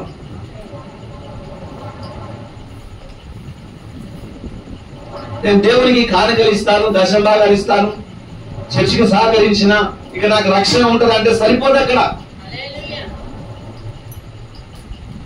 నీవు మంచి సాక్ష్యం, ఊర్లో మొత్తంలో నీకు మంచి సాక్ష్యం ఉన్నా సాక్ష్యం సరిపోతుంది, దేవుడు వాటిని లెక్కలోకి తీసుకోడు. అందుకే ఆ దూత కొర్నేలికి చెప్పింది ఏంటంటే, నీవును నీ ఇంటి వారందరూ ఏ మాటల వల్ల రక్షణ పొందుతురు ఆ మాటలు పేతురు నీకు చెప్తాడు. కనుక పేతును పిలిపించన్నాడు ఆయన. కనుక మనం రక్షణ పొందే మాటలు మనకు కావాలి ఈరోజు. నా ప్రియ సోదరి సోదరులారా, ఒకటి సర్వలోకాన్ని సంపాదించుకొని తన ప్రాణాన్ని పోగొట్టుకుంటే ఏం లాభం? రక్షణ అనేది బాప్తిజమం వలన వస్తుంది. ఆ బాప్తిజమము మొదటగా మన పాపాలు కడుక్కుంటేనే రక్షణ. మనకు పాప క్షమాపణ జరగాలంటే యేసుక్రీస్తు నామములో బాప్తిజమం తీసుకోవాలనేది నేను మీకు చూపించాను, మీకు ఈ పుస్తకం ఇచ్చాను. అన్ని డీటెయిల్ గా ఉన్నాయి, మీరు చదవండి. బైబిల్ దగ్గరికి రండి, బైబిల్ దగ్గరికి వచ్చి బైబిల్లో ఏదైతే ఉందో దాన్ని మనం వెంబడించాలి. నేను చెప్తున్నాను, కొర్నేలికున్నంత సాక్ష్యం మనలో ఎవరికి లేదు. కొర్నేలి ఎల్లప్పుడూ దేవునికి ప్రార్థన చేసేవాడు, ఎల్లప్పుడూ ప్రార్థన చేసే జీవితం మనకు లేదు. ధర్మాలు దాన ధర్మాలు చేసేది. ఎవరైనా ఇంటికి వస్తే రూపాయి ఇవ్వమంటే కూడా మనం ఇయ్యం, దేవునికి ఇవ్వమంటే కూడా ఇయ్యం. మనం బీదలకు ఎక్కడ ఇస్తాం? మనం ధర్మాలు లేవు మనకు. కొర్నేలి తన ఇంటి వాళ్ళందరితో కూడా దేవుని అందలి భయభక్తులు కలిగి ఉన్నాడు. మనకంతటి భయం ఈరోజు లేదు. నీతిమంతుడని సాక్ష్యం ఉంది ఆయన కొర్నేలికి. ఇన్ని గుణ లక్షణాలున్న కొర్నేలి ఇంటికి రక్షణ లేదు. పేతురు వచ్చి చెప్పాడు. పేతురు చెప్పే మాటల వల్లనే కొర్నేలి ఇల్లు రక్షణ పొందుతుందని దేవదూత చెప్పాడు. కనుక ఈ రాత్రికాల సమయంలో మనం ఏదో దేవుని నమ్ముకున్నాం, చర్చికి వస్తున్నాం అని ఇష్టానుసారంగా జీవిస్తే కాదు. మొదటగా నీవు రెగ్యులర్ గా చర్చికి రావాలి. ఏం చేయాలా? మారు మనసు పొందాలి, రెగ్యులర్ గా చర్చికి రావాలి, యేసుక్రీస్తు నామమున బాప్తిజం పొంది పాపాలు కడుక్కోవాలి, దేవునికి కానుకలు దర్శన భాగాలు ఇవ్వాలి. హల్లెలూయా. ఆ విధంగా వచ్చి కాపరికి సహకరించాలి, చర్చికి సపోర్ట్ గా నిలబడాలి, ఇన్ని కార్యాలు చేయాలి. రక్షణ అంతా ఉట్టికొచ్చేది కాదు ఇది. చాలా మంది ఏమనుకుంటారంటే భ్రమ పడతా ఉన్నారు. నేను యేసుప్రభుని నమ్ముకున్నా, మా ఇంట్లో యేసుప్రభు ఫోటో పెట్టుకున్నా, నేను పరలోకం పోతా అనుకుంటాను. పరలోకం అంత ఈజీగా దొరికేది. ఆదివారం రోజు నువ్వు చర్చికి రాకుండా కానీ పనికి వెళ్ళామంటే అది పాపం. తెలుసా మీకు అది? పాత నిబంధనలో వాళ్ళకి శనివారం ఉండేది. పాత నిబంధనలు యూదులకు శనివారం ఉండేది. ఆ శనివారం రోజు వాళ్ళు సమాజ మందిరానికి వెళ్లకుండా పనులల్లో కానీ వెళ్తే వారికి రాళ్లతోటి కొట్టి చంపేవాళ్ళు. పాపం ఒక రోజు ఒక అతను కట్టెలు ఎదుర్కోవడానికి పోయిండు, వంట చేసుకోవడానికి. ఆదివారం రోజు కట్టెలు ఎదగడం చూసి అతను రాళ్లతో కొట్టి చంపేశారు. నువ్వు ఆజ్ఞాతిక్రమం చేస్తున్నావు, నువ్వు పాపం చేసినావు, పాపివని. ఈ రోజు మనం ఆదివారం చర్చికి రాకుండా చాలా మంది పనులకి వెళ్తుంటారు, పెళ్లిళ్ళకి వెళ్తుంటారు, చేపల వేటకి వెళ్తుంటారు, అడవిలో పనులకు వెళ్తుంటారు, ఏమేమో వ్యాపారాలకు వెళ్తుంటారు. క్రైస్తవుడు ఆదివారం అయిందంటే చర్చిలో ఉండాలి. ఇక్కడ కొందరికి ఆదివారం అంటే గుర్తే ఉండదు అసలు. అట్లాంటి వాళ్ళు కూడా ఉన్నారు లేదా? మా దగ్గర ఒక బ్రదర్ చెప్పేవాడు. ఆయన దగ్గరికి వెళ్ళి మా వాళ్ళు అడుగుతారు, బ్రదర్ నిన్న ఆదివారం చర్చికి రాలేదండి అంటే, నిన్న ఆదివారం మా బ్రదర్ అంటాడు. ఆయన నిన్న ఆదివారం అంటాడు, కానీ ఇప్పుడు రెగ్యులర్ గా చర్చికి వస్తున్నాను. కానీ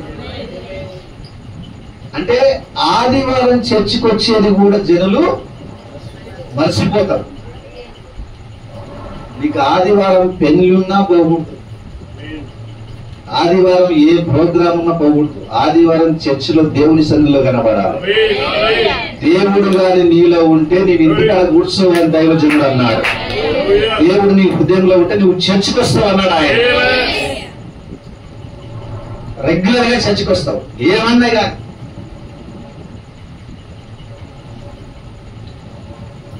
ఒకరోజు ఒక ఆయన ఆడ వాళ్ళ బామాడిది పెళ్లి అవుతుంది, ఆయన చర్చికి వచ్చింది. విశ్వాసి బామాడిది పెళ్లి అవుతుంది, ఆయన చర్చికి వచ్చింది ఆదివారం రోజు. సొంత బామాడిది పెళ్లి, భార్య వాళ్ళ తమ్ముని పెళ్లి. అది అక్కడ పక్కకు పెట్టి ఆయన ఏం చేసిండు? చర్చికి వచ్చిండు. విశ్వాసులు రెగ్యులర్ గా చర్చికి వస్తే పాస్టర్ కూడా చెప్పాలనే ఆసక్తి ఉంటుంది. నెలకొక్కసారి కూడా వారు కొందరు పండుగ క్రైస్తవులు ఉంటారు. ఏం క్రైస్తవులు అంటే క్రిస్మస్ పండుగకి హాజరవుతారు, ఇంకేదో ఈస్టర్ పండుగకి హాజరవుతారు. ఈరోజు మనం పండుగ క్రైస్తవులం కాదండి. నువ్వు పండుగకు చర్చకొచ్చి 3 వారాలకు ఒకసారి చర్చకొస్తే నీకు వాక్యం ఎట్లా అర్థమవుతుంది? ఎట్లా రక్షణ పొందుతావు? జనులు ఆ విధంగా చర్చకొచ్చేవారు లేరు. ఇప్పటి నుంచి మీరు ఎట్లా వస్తున్నారో నాకైతే తెలియదు, కానీ మీ పాస్ కూడా నాకేం చెప్పలేదు. కానీ మనం ఏం చేయాలంటే రెగ్యులర్ గా చర్చకొచ్చి ఒక మంచి సాక్ష్యాన్ని కలిగి ఉండి అనేకులను దేవుని దగ్గరికి తీసుకొని రావాలి. హల్లెలూయా. అలాగే నీ దర్శన భాగాలు కానుకలతో పాటు రావాలి. ఈ కానుకలు పెట్టినాను బ్రదర్, రంధ్రం చిన్నగా ఉంది, రంధ్రం చాలా చిన్నగా ఉంది, పెద్దగా చేయాలి. ఒక కవర్ లో పెట్టేసిన లోపలికి పోయేటట్టు. మా చర్చిలో ఇంత పెద్దగా చేసిన మేము, అంటే చెయ్యి పట్టేటట్టు కాదు, ఒక కవర్ ఇంత పెట్టి వేస్తే లోపలికి పోయేటట్టు వేయాలి, పెట్టాలి. ఒక 5 ఇంచుల పొడవు, ఒక 30 ఇంచు వెడల్పుతోటి రంధ్రం చేయాలి. అంటే ఇంత చిన్నదాకా దీంట్లో నువ్వు ఏం వేస్తావు, రూపాయి కూడా పట్టట్లేదు. అందులో పెద్దగా చేయి, దేవుడు దాన్ని నింపుతాడు. దేవుడికి మహిమ కలుగును గాక. ఓపెన్ చేసి పెట్టేది కాదు, ఇట్లా రంధ్రాలు చేసి పెట్టండి, దాంట్లో వేసేస్తాం. అంటే చాలా మందికి కానుకలు కూడా తీసుకురావడం మర్చిపోతారు. చర్చికి వస్తారు కానీ వచ్చినప్పుడు కానుకలు మర్చిపోతారు. ఇక్కడికి వచ్చిన తర్వాత ఎవరు నన్ను అడుగుతారు, పక్కన రూపాయి ఉంటే ఇవ్వంటారు. నువ్వు రూపాయి ఇస్తే దేవుడు నీకు మళ్ళీ రూపాయిని ఇస్తాడు, అవునా కదా? నీవెంత పెట్టుబడి పెడితే నీకు అంతే వస్తుంది. నీవు ఒక 10 గుంటలలో పెట్టుబడి పెట్టి వ్యవసాయం చేస్తే నీకు దానికి తగినట్లే వస్తుంది. 10 ఎకరాల్లో పెట్టుబడి ఎక్కువ పెడితే దానికి తగినట్లు వస్తుంది. కనుక దేవుని దగ్గర మనం ఎంత ఇస్తే దేవుడు మనకు అంత ఆశీర్వాదాలు ఇస్తాడు. ఆయన చాలా మందికి చర్చికి రావడం తెలియదు, దేవునికి ఇవ్వడం తెలియదు, తర్వాత ఎట్లా జీవించాలో తెలియదు. పాస్టర్ గారు మేము అడవిలో ఉన్నాం, మేము ఏం చేయాలి, ఎట్లా బతకాలంటే అడవిలో ఉన్నా ఎక్కడ ఉన్నా వాక్యం అందరికీ వాక్యమే. వరంగల్లో ఉన్న వాళ్ళకి ఇదే వాక్యం, అమెరికాలో ఉన్న వాళ్ళకి ఇదే వాక్యం, సింగంపల్లిలో ఉన్న వాళ్ళకి కూడా మీ బైబిల్ నా బైబిల్ ఒకటే. మీ దగ్గర ఏ బైబిల్ ఉందో నా దగ్గర అదే బైబిల్ ఉంది. నేనేం పాటించాలో మీరు అవే పాటించాలి. మీకు ఏ రక్షణ ఇస్తాడో నాకు అదే రక్షణ ఇస్తాడు ఆయన. కనుక ఈ రాత్రికాల సమయంలో ఒక్కసారి మీరు ఆలోచన చేయండి. మా చర్చిలో మేము కూడా పెద్దగా కట్టినాం, ఇంత చర్చి కట్టినాం. స్టార్టింగ్ లో ఇంత చర్చి కట్టినప్పుడు ఒక 30 మంది 40 మంది ఉండేవాళ్ళు. స్టార్టింగ్ లో ఆ చర్చి కట్టినప్పుడు రెగ్యులర్ గా చర్చికి రావడం, వాక్యం వినడం, ఆ విధంగా అయిపోయి చర్చి ముందుకు పెంచి పక్కకు పెంచి పొడిగించి ఇప్పుడు 500 మంది మా విశ్వాసం ఉన్నారు. నేను ఎందుకు చెప్తున్నానంటే చాలా సార్లు మనం పాస్టర్కి సహకరించాం.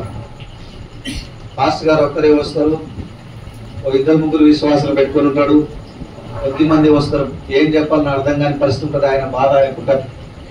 ఇక్కడే కాదు, ఎక్కడైనా అంతే జరుగుతుంది, ఎక్కడైనా కూడా అంతే జరుగుతుంది. కనుక దేవుని నమ్మి బాప్సం పొందిన వాళ్ళు రెగ్యులర్ గా చర్చికి రావాలి.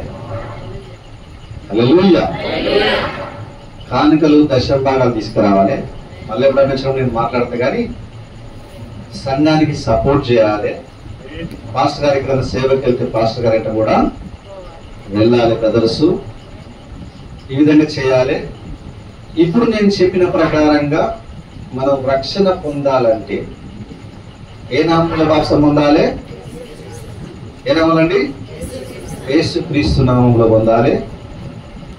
ఇంతకుముందు మనం తీసుకున్న బాప్తిజమాలు తండ్రి కుమార పరిశుద్ధాత్మ నామంలో తీసుకున్నాయని బైబిల్లో ఎవరు అట్లా ఇచ్చినట్లు తీసుకున్నట్లు బైబిల్లో లేదు, ఆధారం లేదు. ఆధారం ఉంటే మనం తీసుకుని నడుస్తుంది. ఆధారం లేనప్పుడు మనం రక్షింపబడమే కష్టమవుతుంది. నేను ఎందుకు చెప్తున్నా అంటే కొర్నేలు గురించి నేను మీకు అందుకే చదివి వినిపించిన. కొర్నేలు ఆ రకంగా బాప్సంగాన్ని పొందకుంటే ఆయన ఎంతో విధేయుడిగా ఉన్నాడు, అయినా కూడా రక్షణ ఉండకపోయేది. దేవునికి భయపడేవాడు, లోపడేవాడు, ఆ ఇంటి వారందరితో పాటు దేవుని అందరి భయభక్తులు కలిగిన వాడు, అయినా కూడా రక్షణ ఉండకపోయేది. పేతురు వచ్చి యేసుప్రభు గురించి సువార్త చెప్పి బాప్తిజం ఏ నామంలో పొందామని చెప్పిండు?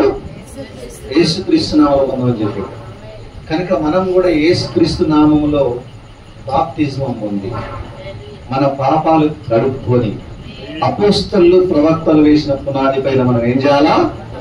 కట్టబడాలి. దేవునికి మహిమ కలుగును గాక.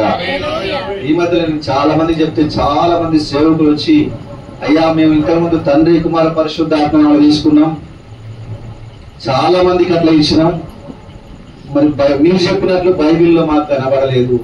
అంటే తండ్రి కుమార పరిశుద్ధాత్మను ఇచ్చినట్టు తీసుకున్నట్టు కనబడలేదయ్యా, మీరు చెప్పిన ప్రకారంగా యేసుక్రీస్తు నామములోనే ఉంది అని చెప్పి వాళ్ళందరూ కూడా మళ్ళీ యేసుక్రీస్తు నామములో బాప్తిజం తీసుకున్న వాళ్ళు ఉన్నారు, పాస్టర్స్. కనుక మనం రక్షణ పొందేది మనం చూసుకోవాలి. మనం ఒక సర్వలోకాన్ని సంపాదించుకుని తన ప్రాణం కొట్టుకుంటే ఏం లాభం? మనం రక్షణను పొందుకోవాలి, కాపాడుకోవాలి, సంఘానికి రెగ్యులర్ గా రావాలి, నిలబడాలి. చేద్దాం మాట్లా ఈరోజు. హల్లెలూయా. చాలా కార్యాలు చెప్పేవి ఉన్నాయి, కానీ మనకి సమయం లేదు. మనం నోయా దినాల్లో ఉన్నట్లు ఉన్నాం. ఇంతకు ముందు కాలంలో దేవుడు చూసి చూడనట్టుగా ఉన్నాడు. కానీ ఇప్పుడైతే మనం ఖచ్చితంగా మారు మనసు పొంది రక్షణ పొందాలని కోరుతున్నాడు ఆయన. మారు మనసు పొంది రక్షణ పొందాలని కోరుతున్నాడు. కనుక దయచేసి మరి ఈ సింగంపల్లి సంఘస్థులు కానీ లేకుంటే రాజన్నపేటలు కానీ ఇక్కడికి ఎవరు వచ్చినా కూడా ఒక్కసారి లేఖనాలు మీరు పరిశీలించండి, వాక్యానుసారంగా చూసుకోండి. మరి నేను రెగ్యులర్ గా చర్చకు వస్తున్నానా? యేసుక్రీస్తు నామములో బాప్తిజం పొందానా? దేవునికి కానుకలు రెగ్యులర్ గా ఇస్తున్నానా? దశంభాగాలు ఇస్తున్నానా? ఇవన్నీ చెక్ చేసుకోండి, నిలబడాలి. ఇవి బేసిక్ థింగ్స్, ప్రారంభ విషయాలు, మూల పాఠాలు ఇవి. వీటిలో కానీ మనం సరిగ్గా కట్టబడితే అది క్రమంగా పెరుగుతూ ఉంటది. హల్లెలూయా. కనుక పిల్లల రక్షణ పొందడం అనేది చాలా ప్రాముఖ్యమైంది.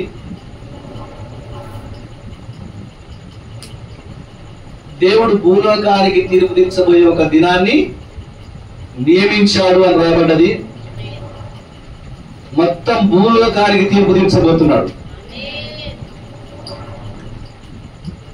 మీరు ఇజ్రాయెల్ దేశం గురించి మీకు తెలుసుకుంటే చదువుకున్న వాళ్ళకు, ఇజ్రాయేలీలు గాజా పట్టణం పైన యుద్ధం చేస్తున్నప్పుడు వేల మంది చనిపోయారు.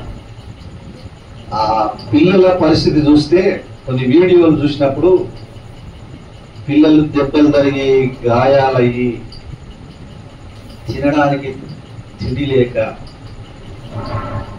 ఒక్క బ్రెడ్ ఎవరైనా ఇస్తే దాన్ని ఎగబడి తిని ఆకలి కేకలతోటి పిల్లలు చనిపోతున్నారు, పెద్దవాళ్ళు చనిపోతున్నారు, వారిపోతున్నారు. అది మామూలుగా యుద్ధం జరుగుతాయి అక్కడ. దేవుడు భూలోకానికి తీర్పు తీర్చబోయే దినం వచ్చినప్పుడు అట్లా కాదు ఇక పరిస్థితి. మొత్తానికి ఒక అణుబాంబు పడ్డదంటే ఆ వేడి ఇదైపోయి దాదాపుగా ప్రపంచంలో 800 కోట్ల మంది ఉంటే 500 కోట్ల పైన చనిపోతారట. ఎంతమంది అంటే ఆలోచన చేయండి. గ్రామంలో 1000 మంది ఉంటే 700 మంది చచ్చిపోతారు. ఆ టైప్, అంత భయంకరమైన శ్రమ భూమిపైకి రాబోతున్నది. దేవుడు భూలోకానికి తీర్పు తీర్చబోయే దినం అట్లాంటిది అని మీకు ఇప్పుడు చదివించిన అపొస్తలుల 17వ అధ్యాయంలో.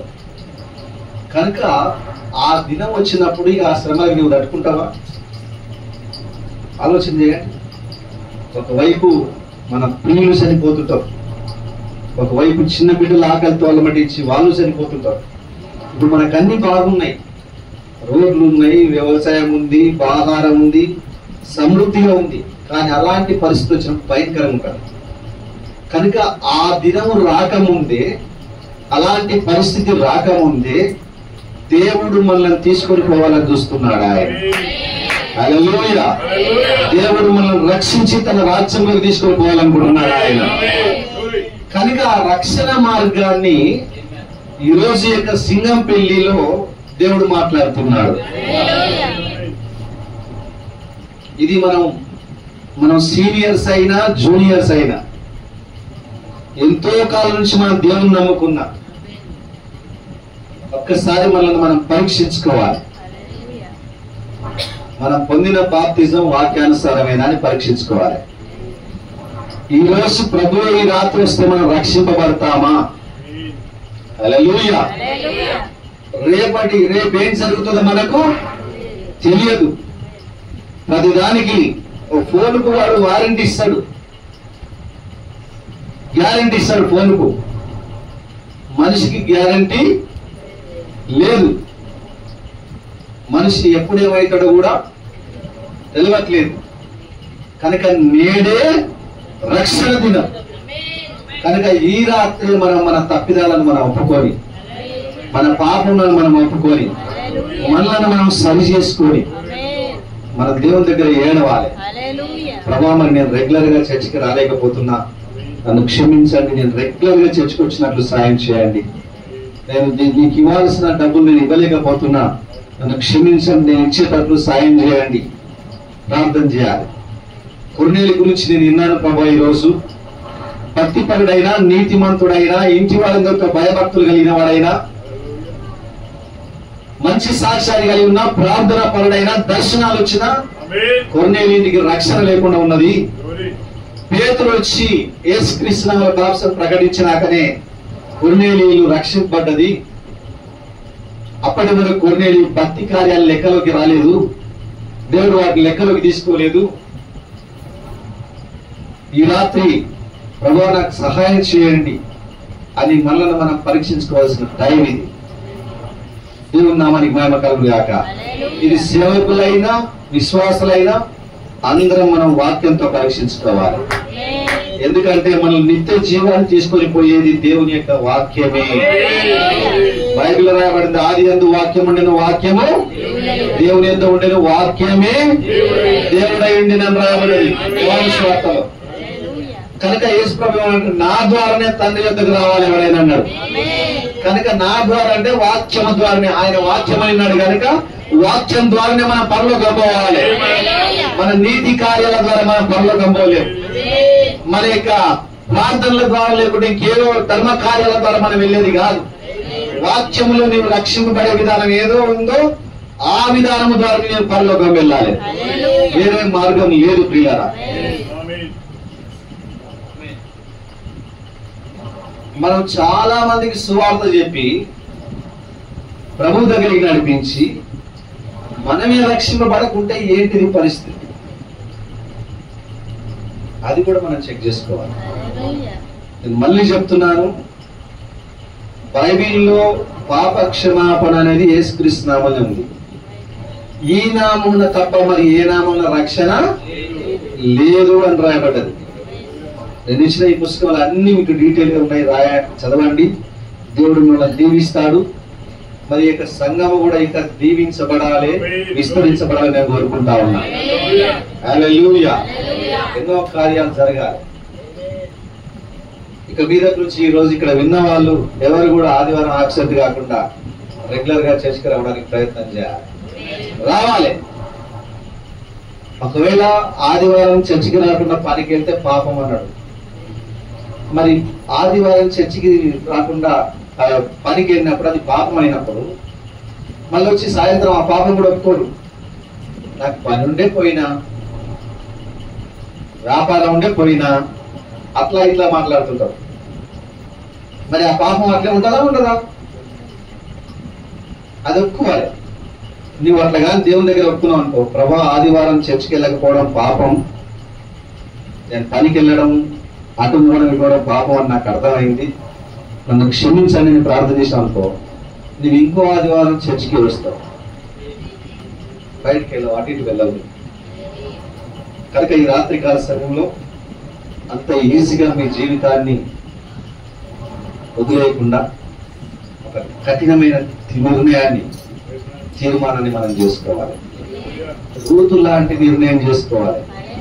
నీ దేవుడే నా దేవుడు, నీ జనమే నా జనం, నీవు చనిపోయిన చోటనే నేను చనిపోతాను, నీవు ఇక్కడ పాతి పెట్టబడితే నేను అక్కడ పాతి పెట్టబడతా అని ఎట్లయితే రూతు నిర్ణయం తీసుకున్నదో, అత్తతో నిలబడడానికి ఎట్లయితే నిర్ణయం తీసుకున్నదో, ఈ రోజు మనం దేవుని వాక్యంతో నిలబడడానికి ఒక నిర్ణయం తీసుకోవాలి. చావైనా బ్రతుకైనా ఏమైనా పర్లేదు, నిందలు వచ్చినా, అవమానాలు వచ్చినా, కష్టాలు వచ్చినా, ఎన్ని కార్యాలు జరిగినా నేను నీ వాక్యంతో నిలబడతాను ప్రభువా అది ఒక కఠినమైన తీర్మానం తీసుకోవాలి. హల్లెలూయా. ఆ విధంగా ఉంటే నిన్ను నీ కుటుంబాన్ని దేవుడు రక్షిస్తాడు. బైబిల్ రాయబడింది, ప్రభు అయిన యేసునందు విశ్వాసం ఉంచినప్పుడు నీవును నీ ఇంటి వారు రక్షణ పొందరాలి. నీ ఇంటి వాళ్ళందరూ రక్షణ పొందడానికి ప్రార్థన చేయాలి. నీ ప్రార్థన దేవుడు విని వాళ్ళని రక్షిస్తాడు. మన ఇంటి వాళ్ళందరూ రక్షణ పొందాలని దేవుడు కోరుతున్నాడు. ఇంట్లో ఒకరు నమ్ముకుంటారు, ముగ్గురు నమ్మరు. ఈ నమ్ముకున్న వాళ్ళ ప్రార్థన దేవుడు వింటాడు. ప్రభా నేను ఒక్క వ్యక్తిని నా ఇంట్లో నమ్ముకున్నా, మిగతా నా ఇంట్లో ఉండే సభ్యులందరూ నమ్మేటట్లు సహాయం చేయి, వాళ్ళు కూడా రక్షణ పడ్డట్లు సహాయం చేయని ప్రార్థన చేస్తే కుటుంబస్తులందరూ వస్తారు. చాలా మంది కుటుంబ రక్షణ పైన దృష్టి ఉంచారు. పిల్లలు ఇష్టం వచ్చినట్టు తిరుగుతుంటే కూడా పట్టించుకోరు. వాళ్ళు రక్షింపబడాలని వీళ్ళు కోరుకోరు. హల్లెలూయా. నీవు రక్షింపబడ్డ అనుభవం నీకుంటే, నీ పిల్లలు గాని, నీ భర్త గాని, నీ భార్య గాని ఎవరైతే నమ్మలేదో వాళ్ళు నశించి నరకంలోకి వెళ్తున్నారు, వాళ్ళు కూడా రక్షింపడాలని నీవు కన్నీళ్ళు విడిచి ప్రార్థన చేస్తావు. దేవునికి మహిమ కలుగును గాక. నరకం ఎట్లుంటుందో తెలుసా అండి? అగ్ని ఆరదు, పొరుగు జావరు. మనం ఎండాకాలం చెప్పులు ఇడిచి సీసీ రోడ్ పైన నడవలేము, అవునా? మరి అగ్ని గంధకంతో మండుకున్నది ఎట్లుంటది అంటే కొన్ని లక్షల రెట్లు వేడి ఉంటుంది. ఆడ కొలిమి కంటే కొన్ని లక్షల రెట్లు వేడి ఉంటుంది. అందులో పడితే ఇక కాలుకుంటా ఉండాలి, అరుస్తా ఉండాలి, కేకలేస్తా ఉండాలి, యుగ యుగాలు అందులో గాలాలి. అట్లాంటి భయంకరమైన అగ్ని గంధకంతో మండుకుంటూ నరకం ఉంది. దాంట్లో పడకుండా దేవుడు నిన్ను రక్షించాలని కోరుతున్నాడు ఈరోజు. అందుకే దేవుడు ఈ గ్రామాన్ని దర్శించి మీతో మాట్లాడుతున్నాడు ఈరోజు. ఏం ప్రాబ్లం లేదనుకుంటావాడ, కనీసం ఆడ నీళ్ళ చుక్క కూడా, తడి కూడా ఉండదాడ.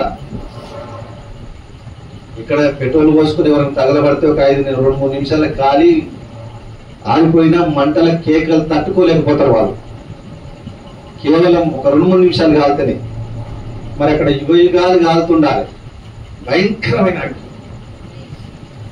దాంట్లో పడకుండా ప్రతి యవనస్తుడు, యవనస్తురాలు, తల్లిదండ్రులు అందరూ కూడా మీ జీవితాన్ని దేవునికి డెడికేట్ చేసుకొని, ప్రతిష్ఠించుకొని ప్రార్థన చేయండి. ప్రభా, నేను, నా భార్య, నా బిడ్డలు రక్షింపడినట్లు, నేను, నా భర్త, నా బిడ్డలు రక్షింపడినట్లు, నేను, నా తల్లిదండ్రులు రక్షింపడినట్లు సాయం చేయనని ప్రార్థన చేయాలి. ఆ విధమైన ప్రార్థన చేస్తే దేవుడు నీ జీవితంలో గొప్ప కార్యం చేస్తాడు. హల్లెలూయా. చేస్తారు ఆ విధంగా? దేవుడు ఈ మాటలను దీవించి ఆశీర్వదించును గాక. ఆమేన్.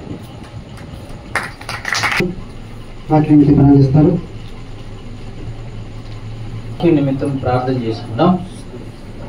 స్తోత్రములు, స్తోత్రములు, స్తోత్రములు. మహాపరిషుడుడా, కృప కలిగిన దేవుడా, దయగల తండ్రి, ఆశ్చర్యకరుడు, అద్భుతకరుడు అయ్యా, నీ నామానికి మహిమ, ఘనత, ప్రభావములు చెల్లిస్తున్నాం దేవా. మరి ఈ యొక్క నాయన దినమును, ఈ యొక్క సమయమును దేవా, ఈ పరిస్థితులన్నిటిని మీరు అనుకూలపరిచి ఏర్పాటు చేసి దేవా, మరి దైవజనులను అయ్యా, మరి దూర ప్రాంతంలో నుండి తండ్రి నువ్వు ఎన్నుకొని మా మధ్యలోకి నడిపించినందుకు నీకు వందనాలు. మీరు మాట్లాడినందుకు వందనాలు చెల్లిస్తున్నాం అయ్యా. అవి మనుషుల మాటలు కావు గాని తండ్రి, అది నీ యొక్క జీవం కలిగిన మాటలని మేము నమ్ముతున్నాం ప్రభువా. అయ్యా, నీవు మాకు అయ్యా అనుగ్రహించిన నీ యొక్క జీవవాక్యముల నుండి దైవజనుని నాయన ఆధారం చేసుకుని ప్రభువా నీ యొక్క జీవం కలిగిన మాటల్ని మీరు మాకు అందించారు తండ్రి. అయ్యా అందుని బట్టి రాత్రి మీకు కృతజ్ఞతాస్తుతులు చెల్లిస్తున్నాం. నిశ్చయంగా ప్రభువా మరి నాయన దైవజనుడు చెప్పిన రీతిగా నాయన ఇంకెవరైతే ప్రభువా మరి నాయన రక్షింపబడలేదు, ఎవరైతే ప్రభువా ఇంకా రక్షణ మార్గంలో నిలబడలేదు నాయన, వారందరినీ ప్రభువా మీరు ఒక్కసారి మీరు పట్టుకొని లేవనెత్తమని ప్రార్థిస్తున్నాం. ఆ రోజు కొర్నేలిని ఇంటిని దర్శించినట్లుగా దేవా ఇదిగో ఈ రాత్రి ఇక్కడ చేరొచ్చిన ప్రతి హృదయాన్ని మీరు దర్శించాలని నమ్ముతున్నాము నాయన. నిశ్చయంగా ప్రభువా కొర్నేలు అతడు ఎలాంటి సాక్ష్యం కలిగి ఉన్నా, ఎలాంటి నీతి కార్యాలు కలిగి ఉన్నా, ఎంతటి ప్రభువా మరి అయా భక్తిపరుడుగా ఉన్నా అయా అతనికి ఒక రక్షణ మార్గం అనేది అవసరమని అయ్యా ఆ రోజు నువ్వు మాట్లాడిన రీతిగా అయ్యా నీ దూతను అతను ఎదుగు పంపించిన రీతిగా నాయన ఈ రాత్రి దైవజన్ని మీరు మా మధ్యలోకి పంపించారు ప్రభువా. ఆ రోజు దూత ద్వారా అతనితో మాట్లాడినట్లుగా నాయన ఈ రాత్రి దైవజన్ ద్వారా మీద మాట్లాడారు ప్రభువా. నిజంగా నాయన ఆ యొక్క దూత చెప్పినట్లుగా నాయన చక్కగా తన ఇంటికి దైవజన్ని పిలిపించుకొని ఆ మాటలన్నీ విని దేవా తన కుటుంబం అంతటిని రక్షించుకోగలిగాడు ప్రభువా. ఈ రాత్రి అలాంటి కృప ఈ రోజు ఇక్కడ ఉన్న మా అందరికీ దయచేయండి నాయన. ఈ మాటలు విన్న ప్రతి ఒక్కరిలో ఆ మాటలు నూరంతలుగా ఫలించబడును గాక. ఆ మాటలు వారు లోబడి దాన్ని నాయన శ్రద్ధగా నాయన వారు చేర్చుకొని ఆ కుటుంబం వాళ్ళన్నీ కూడా రక్షించబడును గాక. దేవా నీ కృపా కార్యము యొక్క సమయంలో జరిగించండి. విన్నవారు అందరూ హృదయంలో నీ కృపా కార్యం జరిగించండి ప్రభువా.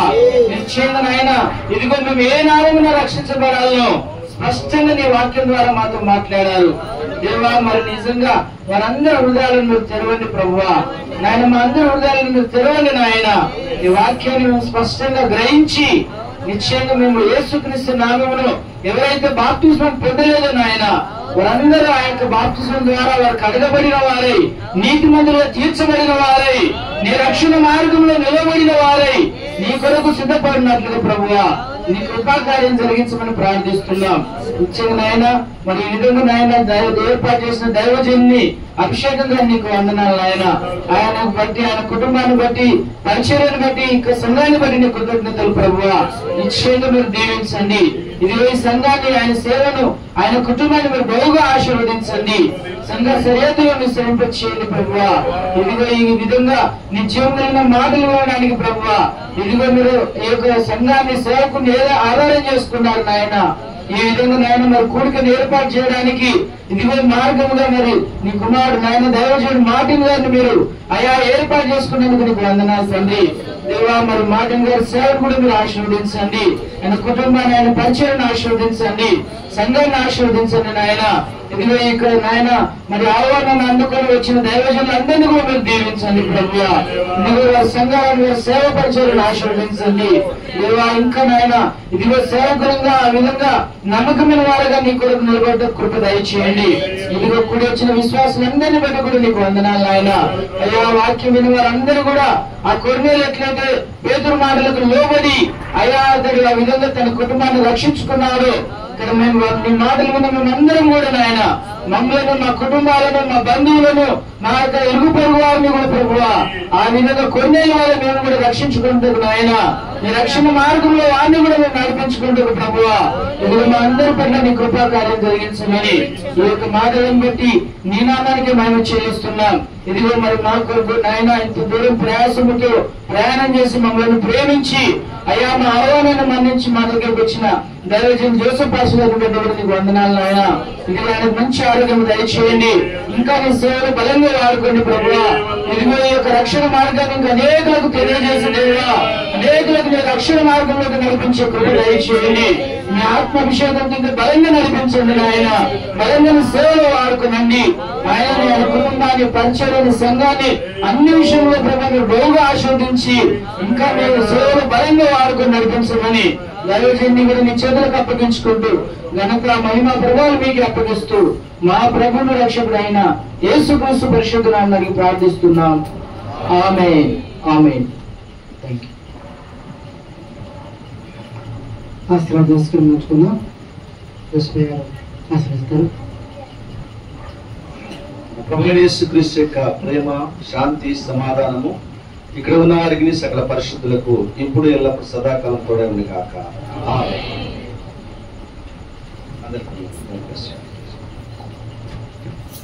అందరికీ ప్రేమానందం ఉంది. అందరి కోసం, సేవకుల కోసం, విశ్వాసుల కోసం అందరికీ